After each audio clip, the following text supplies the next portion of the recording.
Hello everyone, I'm Paul McGuire Grimes. As a director, George Clooney has made movies about perseverance and overcoming life's obstacles.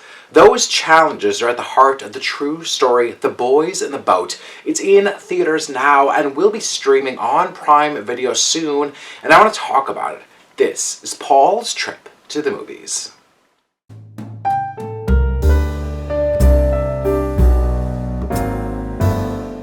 It's 1936 in Seattle, and Callum Turner plays Joe Rance, who is behind in his payments for school and is homeless, living out of his truck.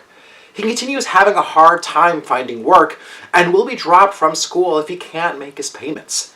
Now, he learns about a job opportunity that might be available if he makes a rowing team at the university. Now, only 8 can make the team, which is then head up by Coach Al Albrechtsen, who's played by Joel Edgerton.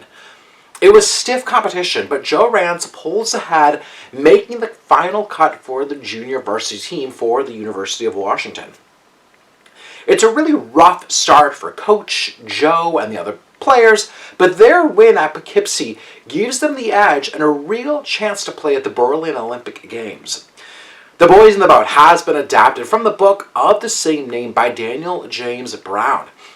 George Clooney has previously worked with screenwriter Mark L. Smith on The Midnight Sky for Netflix.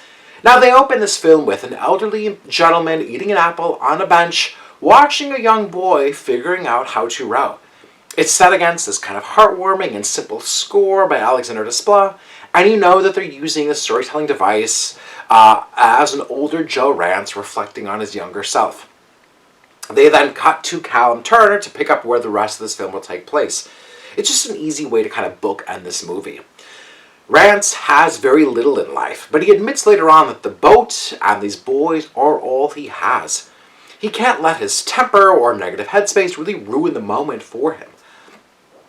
Now, in general, Callum Turner makes him a quiet, introspective guy, and there's a lot riding on this film given that he's our lead, and thus Clooney gives the film that kind of overall tone. Clooney has had pacing issues with some of his previous films, which I think comes into play here too, as he seems to rely a little too heavy on training montages and copious races to keep the film moving, but too often it just felt repetitive. Now, it's called The Boys in the Boat, and I wanted far more character development for the boys. Joe Rance is aptly given some backstory, but we really don't learn anything about the other teammates. An announcer refers to them as a boat full of underdogs, but there's really nothing to prove that. There are some scenes in the school with them kind of sneaking off to be with girls, but I was waiting for more of that to really build the dynamics between them. A majority of them just felt like rower number 2, rower number 3, rower number 4, without learning what makes each one of them tick. We could have used even more scenes with Joel Edgerton as the coach. He gives a steady and driven performance, but there's really nothing about the character's style that really makes him stand out. He admits to, at one point, we need an edge, but Clooney essentially goes in the opposite direction. His execution is one of just the old-fashioned human interest story that older generations will latch onto. A movie like this essentially writes itself, and you just know how it's going to end without real tension or any kind of make-it-or-break-it moment leading up to it. The performances are all earnest with the material that they're given. It's that feel-good, inspirational story, like A League of Their Own meets School Ties, but it's missing the quirks, the players, or the coach. I'm giving The Boys in the Boat 2.5 out of 5 ticket subs.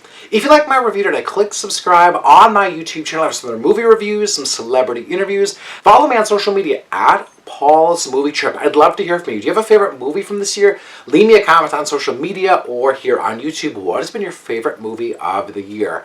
Paul's Trip to the Movies is brought to you by Imagine Theaters. If you want to go see The Boys in the Boat, go see it at Imagine Theaters. Tickets are also on sale for movies like The Iron Claw, The Color Purple, Ferrari, Wonka. There's some really great movies in the theaters, so go get tickets today. Follow them on social media at ImagineMN. And tickets are now on sale for my movie series, Paul McGuire Grimes Presents. Look for it on their website, on their app. Coming up January 28th is All the President's Men.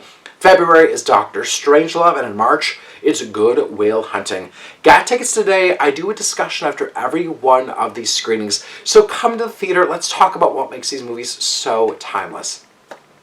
Thank you so much for watching my review of The Boys in the Boat. This is Paul's Trip to the Movies.